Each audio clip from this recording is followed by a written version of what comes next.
a virtual hello to you. Hello, thank you so much for the nice words, for welcoming me here. I'm very happy to be able to talk to you today. Unfortunately, I couldn't come to Vienna due to my agenda, but I hope I can contribute to the conference in this way. The impulse speech has the title Financial Strategies for Decarbonization, and I divided this in four parts. The central question of what we are talking about is the why. Why should we decarbonize? Why is it necessary for industry locations such as Germany to go through this process? And that's the central element. We have to find explanations and the reasons. And it is great if you love nature, if you love trees, but it's not about saving the world and saving the climate and on not acting morally. But it is about the mobilization of capital. And we need economic reasons for this. And we have them, because to not decarbonize internationally, markets are not competitive anymore. So it's about competitiveness, about wealth, about employment, security. Important aspects of decarbonization are related to decarbonization of industry, and therefore have as a consequence a loss of all these aspects in an economy.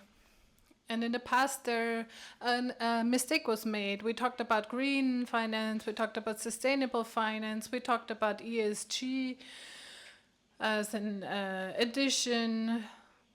And where did it lead us? That in the end, we are moving in parallel worlds. The financial sector is still acting along the old rules. We do have a growing green part, but it's only a small part of the financial market. So if we're looking at capital we would need for decarbonization, that won't be financed by a small green contribution. In Germany, it won't be financed by the government or the small green contribution on the financial market, and not even by private investors.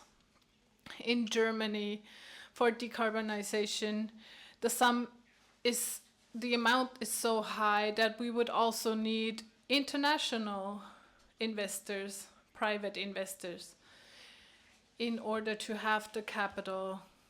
And ecological and moral reasons are not enough. We need economic reasons. We have to close the gap between what is economically sensible and what is morally important. We have to close this gap and show a lot of understanding. Financial strategies for decarbonization, we have to know why we are doing it, and it has to be argumented economically and also show the numbers, which we can do already today. Then what is it actually about? We want to let the market grow with green investments for their clients? Is it about reducing CO2, industries with high CO2 emissions, take a look at their carbon footprint and have them reduce their emissions? But no, it is about a comprehensive outlook into the future. Look at the locations such as Germany, and that means we have to think about everything. We can't use what we already have and just put some green color on it and then keep going as we were. We have to look at the German policies. Made in Germany 2030, we are about automotives, chemicals, and other sectors, and we have to think about what is important in the future. So there are three important parts for the transformation. We have three different dimensions, with the most painful one is to reduce core businesses. Fossil businesses have to be reduced, not because they're bad. No, they have served us for a long time, but because we cannot fund them anymore, because of the resources we have at our hands, also because of the pricing, the prices in relation to the resources. So these core businesses have to be reduced. But also is a very a question of high costs, because a lot of people are working in these types of companies, and they have to be carried along, and they have to be taken into the future. They have to be integrated and be part of the transformation, and only with them we can go through the financing. So that's the first part, which costs money.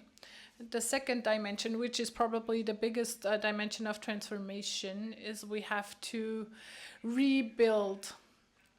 We have supply chains, we already know. Think about steel. In the future, in buildings, infrastructure, we will always need steel, but as it is produced at the moment, it does not go together with the resources we have. So we have to rebuild this whole industry. And also we have to look at the social aspect of all this. And the third dimension is that this economic change also means economic opportunities. So we have new core businesses facing the challenges, the climate change, the democratic change, is apt to face all these challenges and create a new value. So after the why, it is the what, define what is behind it. And these three dimensions, always have them in mind. Another question which is very important to successfully finance is who would finance, who is responsible. At least in Germany, we like to give the responsibility to always to the other party. On one day it's the government, on the other day it's the industry, and we're just running around in circles. And I think Sean just said that as well. We need strong cooperation, we need strong alliances, and we have to distribute actions and tasks. Here, Made in Germany 2030, we concentrate on the connection between economy and finance sector. On the one side, we have the need for financing for the transformation. On the other hand, we have the financing possibilities, capital we can distribute with banks or the capital market. But in order for the money to reach the places where it is needed, we need to speak the same language. So the economy has to talk, has to explain what it's all about. And then, so the money actually goes into the transformation. And if I'm talking about who's doing it in terms of financing transformation and less bureaucracy, of course, I'm talking about standardization and who is setting the standards. The politicians, the politics. They create the goals and they decide on the pathways towards these goals, because politics are there to give a framework and to create security. So the connection between economy and financial sector we here at Made in Germany 2030 also want to include the government to have this focus on cars, steel, real estate, chemical, to be a reliable partner and create a space to act transformatively. And if I'm talking about who, it's not only about Germany and acting here in Germany alone. Of course, we are a very important industrial location in Europe as well, but also internationally.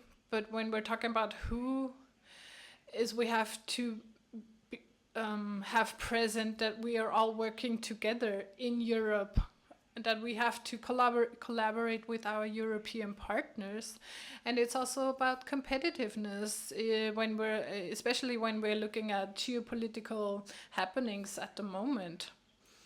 So it's politics, finance sector, and economy. And in terms of politics, not only Germany on a national level, but also in Europe. And not only the federal government, but all levels down to the small governments. The communities, they also have to think about the who. They have to be responsible as well, but they also have to be part of the winners of this transformation. And now I would like to mention the last point. How would we finance decarbonization? How is it done? And one of our approaches here at Made in Germany 2030 is a sectoral approach. We have heard a lot about deregulation by the EU. I would like to say that it's too small. It's not part of the whole market. And today we're saying it's not practical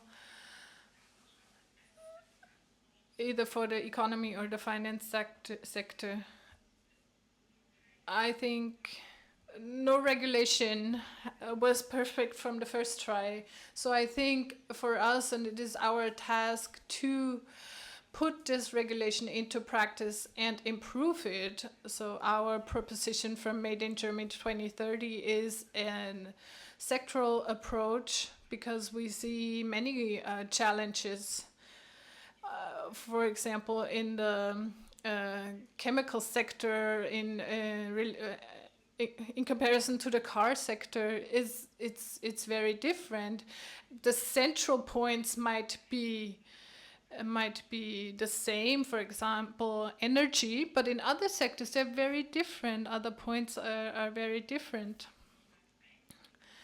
So everybody from each company wants to understand what are the challenges I am facing.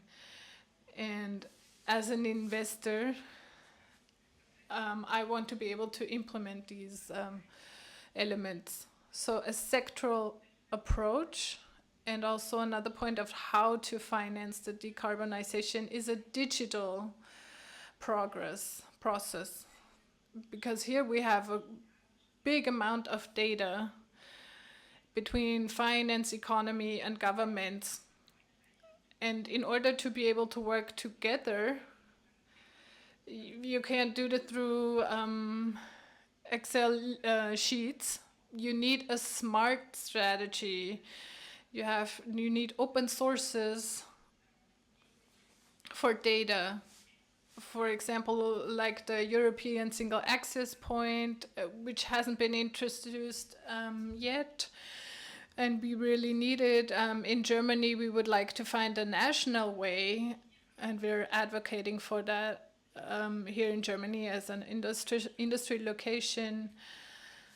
Maybe that would be an impulse for the European discourse as well, because it's not only on the national level.